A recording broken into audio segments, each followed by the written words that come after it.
Hello students, today I am starting exercise 13.2 and this exercise is related to this topic, that is independent events. It is written here that if PA is this, PB is this, PA is 3 by 5, PB is 1 by 5, find A intersection, probability of A intersection B if PA and PB are independent.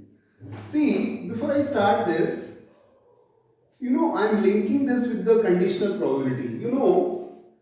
PA, probability of A when B has already occurred is PA intersection B upon PB. This formula you read. So if I cross multiply, then PB dot PA when B has already occurred is PA intersection B. That is, which is the first event here? The B is the first event. And the probability of A when B has already occurred. That is the conditional probability. Now here, the probability of A depend on B if it is dependent event according to the multiplication theorem. But if A and B are independent events, then PA when B has already occurred is equal to PA. Means by happening of B, the probability of event A is not being affected. So here the formula is PA intersection B is, this will be PA and this will be PB. That is, on happening of B, the A is not being affected. So here this is the formula, and according to this formula it is 3 by 5 and 1 by 5. So answer is 3 by 25. Sorry, 25. 3 by 25. So in this way, we can find the PA intersection B when A and B are independent event. Now, why A and B are independent event? It is the part of the sum. It is given in the sum that they are independent event. So the answer is 3 by 25. I am taking the second problem now. Now you see this sum. Two cards are drawn at random and without replacement. This term is very important. From a pack of 52 playing cards, find the probability that both the cards are black. Now suppose A is the probability that the first card is black. A is the event that the first card is black and B is the event that the second card is black. So PA will be 26 by 52. That is, the first card is black card. Now the second card is black, that is PB when A has already occurred. Now it is told here without replacement. So now when we say without replacement, what will be the total number of cards? Now it will be 51 only. The total number of cards will be 51. And in that 51, how many black cards? It will be 25. So this is the conditional probability, and in the multiplication theorem, these two are dependent event. The probability of the second card depend on the first one. And here it is told here that it is without replacement. So definitely in the second lot, the number of cards will be 51 only, and in that total number of black cards will be 25 only. So what will be the required probability? That is PA intersection B. It will be PA dot PB when A has already occurred. So the answer is 26 upon 52 and 25 upon 51. Now this is 2 times. It's very simple. So 25 upon 102. That is the required probability. Now you can understand. Here this B is dependent event. It is not independent. And now when it will be independent, if it is written here with replacement, then the PB will be again 26 by 52 only, because it will not be affected by the first one. So I hope this multiplication theorem is clear. This problem is based on the multiplication theorem. Suppose now the third card is also drawn, and suppose the third card is black, so then it will be 24 by 50. So like this, there can be more than 2 cards also. There is a problem number 3, which is based on 3 events also, that you can manage. Now I am explaining you the fourth problem.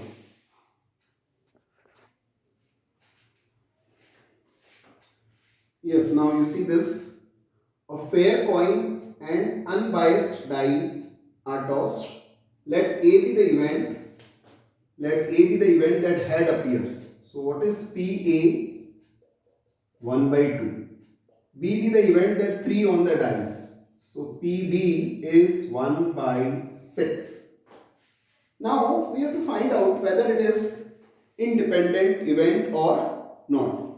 So the sample space of this experiment is H1, H2, H3, H4, H5, H6, T1, T2, T3, T4, T5, T6.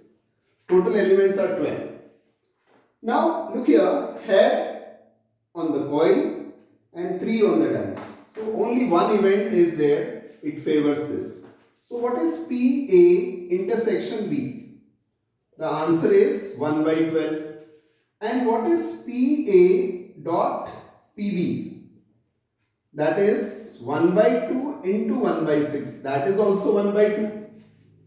Now, because PA intersection B is equal to PA dot PB, that's why it is A and B are independent events. Therefore, A and B are independent events. Because I already told you that when they are independent event, it is PA intersection B is equal to PA plus PB. So in this way, we can prove that it is independent event. Similarly, there is problem number 5 and problem number 6. You can see these problems. Now next typical problem is problem number 7 that I am explaining you now. Yes, one of the important problem from the probability, and it can be asked in the exam because it have one concept of class 11th. See, these are the two events A and B. PA is given, PB is given, and union is given. And what is missing here? Intersection is missing. It is told here that find the value of P if they are mutually exclusive and if they are independent. Means there are two parts in this. Now you have read last year in the 11th class that when A and B are mutually exclusive, then what is PA intersection B? It is G. Means set A and set B are disjoint. Disjoint means no intersection. Common is 5. So in that case the probability will be 0. And at the same time you know that PA union B is PA. This is the part of the maths of class 11th. A intersection B. ये formula होता है. So union is 3 by 5. PA is 1 by 2, this is P and this part is 0.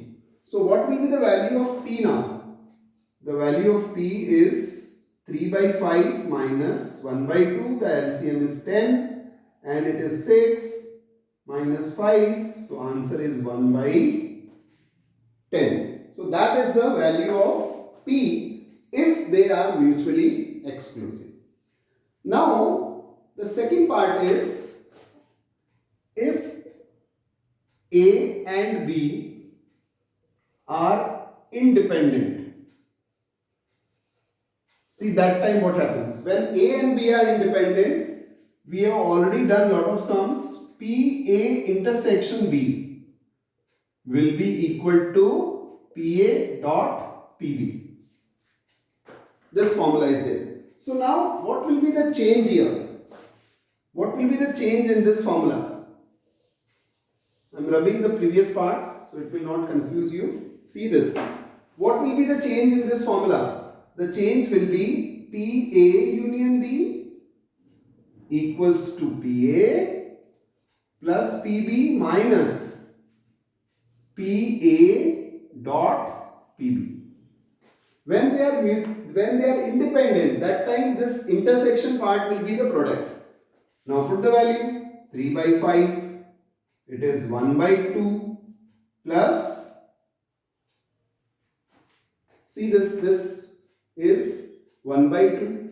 What is the value of B? This one is P. What is the value of A? 1 by 2. What is the value of P? It is P. So it is 3 by 5 minus 1 by 2 equals to P minus half P. So it is 1 by 2 P. This part. And if you calculate further, P by 2 is, LCM is 10, 6 minus 5. So P by 2 is 1 by 10. So the value of P is 1 by 5. So that is the difference between the mutually exclusive and independent event. This part is helping us to find the value of A intersection B. I hope this part is clear to you very much. Sum number 8 is the mixing of both the chapters, so you can do that. The next problem which I am explaining you is sum number 9.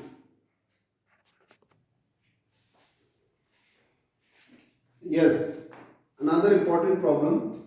A and B are two events such that PA and PB and the intersection is given here. Now we have to find this value. We have to find PA naught and end comes the intersection PB naught. See, in the 10th class, in the 11th class you have read PA complement intersection B complement is PA union B whole complement. De Morgan's theorem. So here also we will use the same. It means PA union B ka whole not, or it means 1 minus PA union B. Please see, not A and not B. Yes, so use this theorem. It is P A or B ka whole not. Now by this theorem we have reached to of this part.